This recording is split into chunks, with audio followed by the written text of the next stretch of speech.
My fiancé told his friends, "After marriage, I'll make her put the house in my name. She's too soft to say no." He didn't know I'd already finalized the deed transfer to my sister. When he brought it up during dinner and I slid the paper across the table, his smile froze mid-sentence. I'm 31, and until about 6 weeks ago, I thought I was going to marry someone who loved me for who I was. His name was Victor. We'd been together for 2.5 years, engaged for 7 months. He was a real estate agent, successful at what he did, confident in a way that made me feel like I'd found someone who had their life together. I liked that about him. He was driven, ambitious, always talking about his next big sale or his next career move. I inherited my house from my grandmother 3 years ago. It's a modest 2-story in a decent neighborhood, nothing extravagant, but it's fully paid off and worth about $340,000 in today's market. My grandmother raised me after my parents died when I was 8. She was everything to me. When she passed, she left the house to me and a small trust fund to my younger sister Claire, who was finishing grad school at the time. Victor moved in about 8 months after we started dating. He paid a small amount toward utilities and groceries, but never rent since I owned the place outright. I didn't mind. I figured we were building a life together. He redecorated, replaced my grandmother's old curtains with modern ones, repainted the living room a gray color I didn't particularly like, but didn't hate either. He said it increased the home's value. I shrugged and let him do his thing. The first red flag came about 4 months ago. We were at brunch with his friends, Kendall and Shayla. They were talking about one of their mutual friends whose wife had recently filed for divorce. The woman was apparently going to lose everything because nothing had been in her name. "That's why you always protect yourself," Shayla said, sipping her mimosa. "Get your name on everything before you say I do." Victor laughed. "Oh, trust me, I'm already planning that conversation." I looked up from my eggs Benedict. "What conversation?" He waved his hand dismissively. "Nothing, babe. Guy talk." But Kendall smirked. "Smart move, especially with real estate. Once your name's on that deed, you're protected no matter what."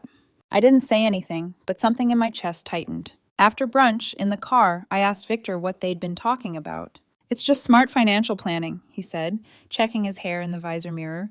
"People need to protect themselves." "You understand that, right?" "Protect yourself from what?"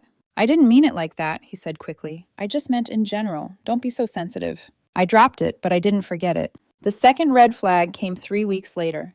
I came home early from work one afternoon and heard Victor on the phone in the kitchen. He didn't hear me come in. "No, Mom. I know what I'm doing. The house is worth at least $340. Once we're married, I'll bring it up casually. She's too soft to say no. She barely even argued when I repainted." He laughed. "I know, right? She's sweet, but she's a pushover. I'm not worried." I stood in the hallway, frozen.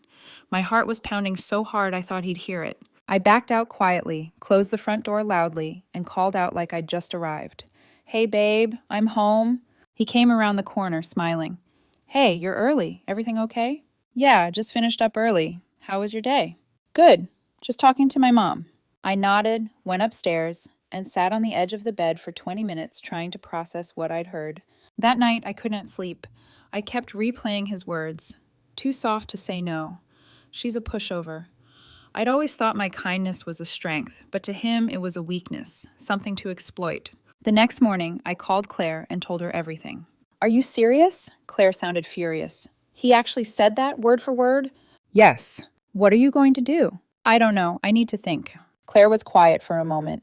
Then she said, "You know, there's something Grandma used to say.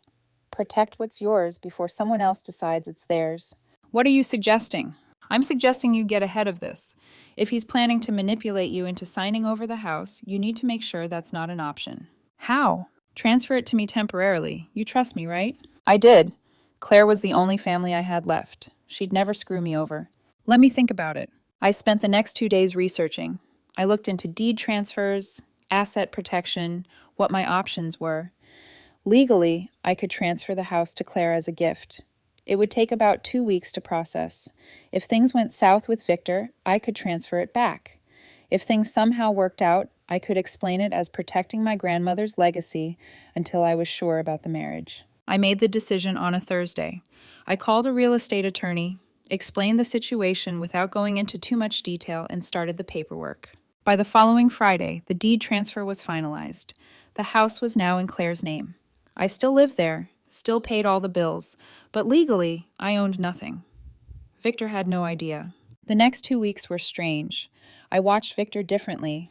I noticed how he casually mentioned our house in conversations with his friends, how he talked about future renovations like they were a given, how he suggested I refinance to pull out equity for investments he wanted to make. I played along. I smiled, nodded, acted like the soft, agreeable woman he thought I was. Then came the dinner. It was a Friday night, about 3 weeks after the deed transfer finalized. Victor had been dropping hints all week about having an important conversation. I knew what was coming. He made pasta, opened a bottle of wine, set the table with candles, the whole production. "So," he said, twirling his fork in his spaghetti, "I've been thinking about our future." "Yeah, what about it?" "About making sure we're both protected financially." "Okay." He set down his fork. "I think it makes sense, before we get married, to put the house in both our names, just to make things official, so we're equal partners." I took a sip of wine. "Equal partners." "Exactly. It's not that I don't trust you. It's just smart planning. My mom even said it's the responsible thing to do." "Your mom said that?" "Yeah, she's been through a divorce. She knows how messy things can get when assets aren't clear." I nodded slowly. "So you want your name on the deed?" "Our names," he corrected. "Together, as a couple." He reached across this table and squeezed my hand. "I love you. I want us to build a life together, but I also want to protect myself. You understand that, right?" I pulled my hand back gently and stood up. I walked to the living room where I'd left my briefcase earlier. "What are you doing?" he called after me. I came back with a folder, sat down, and slid it across the table to him. "What's this?" he asked, smiling like he thought it was some kind of romantic gesture. "Open it." He opened the folder. His smile faltered as he scanned the first page, then the second. His face went pale. What is this?" "It's the deed to the house," I said. "Well, the new deed." His eyes snapped up to mine. "What do you mean, new deed?" "I transferred it to my sister 3 weeks ago." "You did what?" His voice went sharp. Why would you do that?" "Because I overheard you on the phone with your mom," I said calmly, "talking about how I'm too soft to say no, about how you were planning to manipulate me into putting your name on it after we got married." He stared at me. Neither of us spoke. Then he laughed, high-pitched and nervous. "Courtney, you're taking that out of context. I didn't mean it like—" "Don't," I said. My voice didn't shake. "I heard exactly what you meant. And at brunch, your friends basically confirmed you've been planning this for months." He stood up so fast his chair scraped against the floor, his wineglass tipping over. Red wine spread across the white tablecloth. "So what?" he snapped. "You just decided to transfer the house out from under me? Without even talking to me?" "It was never under you," I said. "It was mine from my grandmother, and I protected it from someone who saw me as a pushover instead of a partner." "You're insane," he said. "You know that? You're paranoid and insane." "Maybe," I said, "but I'm not stupid." He grabbed his purse from the back of the chair. "I'm going to my mom's. We'll talk when you've calmed down. Don't bother coming back." He froze at the doorway. "Excuse me?" "You heard me. Pack your things this weekend. You can stay at your mom's until you find a new place." "This is my home too," he said, incredulous. "No, it's not," I said. "It never was. You lived here because I let you. Now I'm asking you to leave." He slammed the door so hard a picture frame fell off the wall. Victor didn't come back that night, or the next. On Sunday afternoon, he showed up with his mom and Kendall. I was in the garage organizing tools when they walked in through the side door. "We need to talk," his mom, Linda, announced. She was a shorter, harder version of Victor, all sharp edges and tight lips. "There's nothing to talk about," I said. "You can't just kick my son out of his home," she said. "It's not his home," I replied. "It never was." Linda stepped closer. "He's lived here for almost 2 years. He has rights." "He was a guest who paid minimal expenses," I said. "He has no legal claim to this property."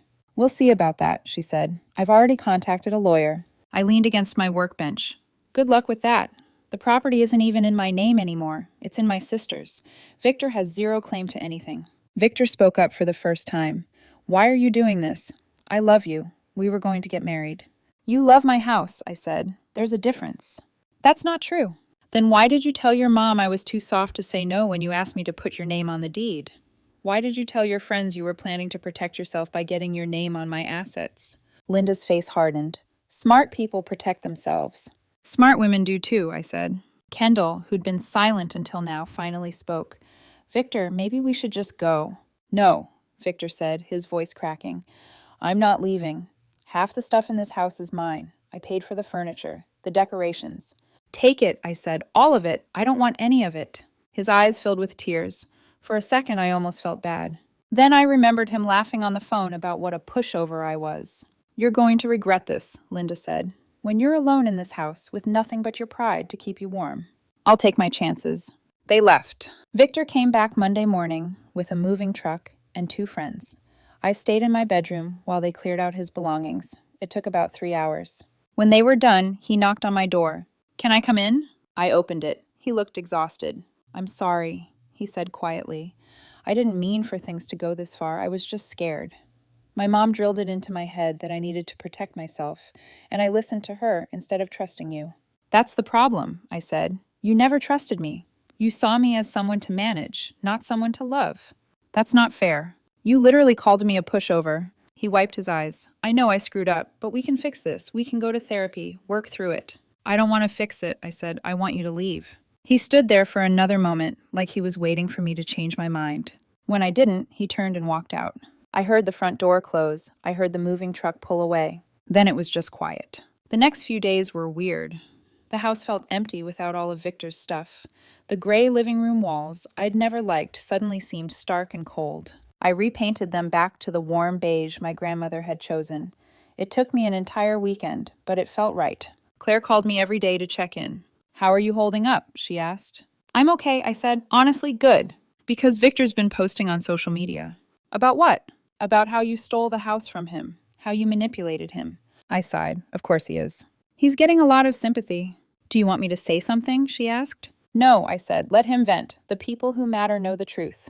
But it bothered me more than I let on. That night, I checked his Instagram.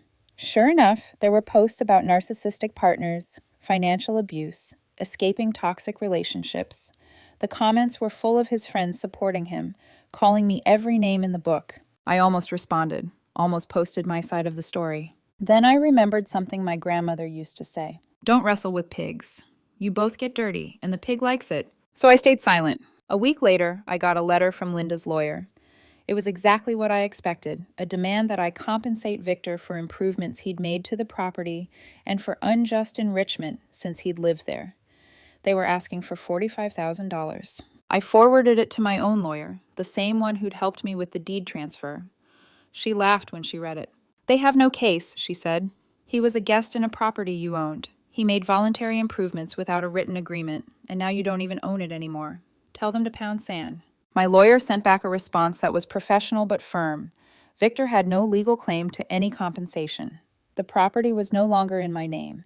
Any further harassment would be met with a countersuit for defamation based on his social media posts. Linda's lawyer never responded. About 6 weeks after Victor moved out, I ran into Kendall at the grocery store. She saw me first, hesitated like she was going to pretend she hadn't, then walked over. Hey, she said. Hey, I replied, not particularly warm. Listen, she said, shifting her weight. I just want to say I think Victor went too far with all the social media stuff. Okay. And I think maybe he wasn't being completely honest about what happened. I waited. He told us you kicked him out for no reason, that you were controlling about money and paranoid he was going to take advantage of you.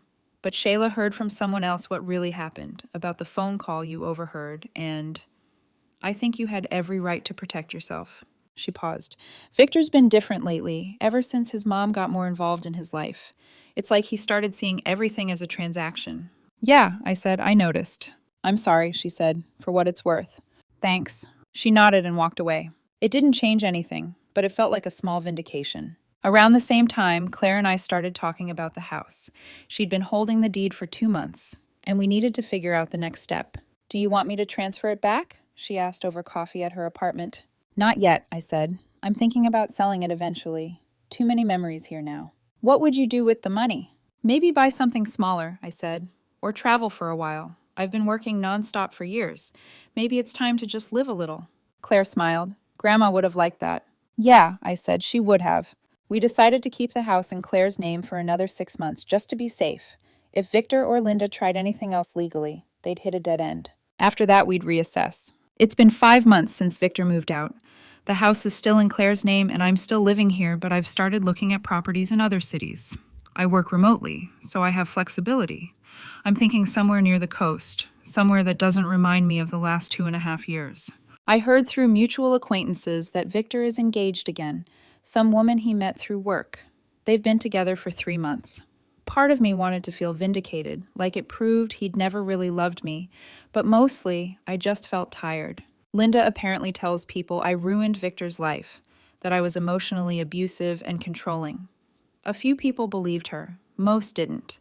The ones who mattered reached out to me privately, asked for my side, and believed me when I told them. The social media posts eventually stopped. Victor moved on to posting about his new relationship, his new life, his fresh start.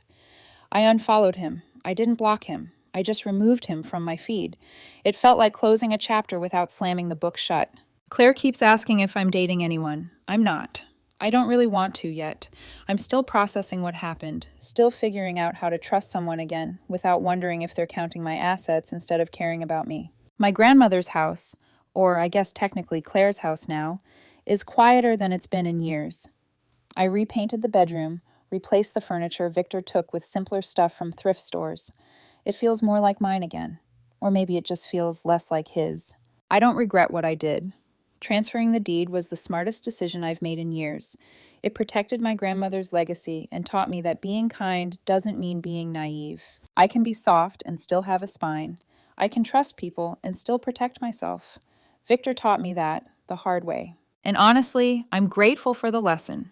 Even if it cost me 2.5 years, and a relationship I thought was going somewhere, the house is still standing. So am I. That's enough for now.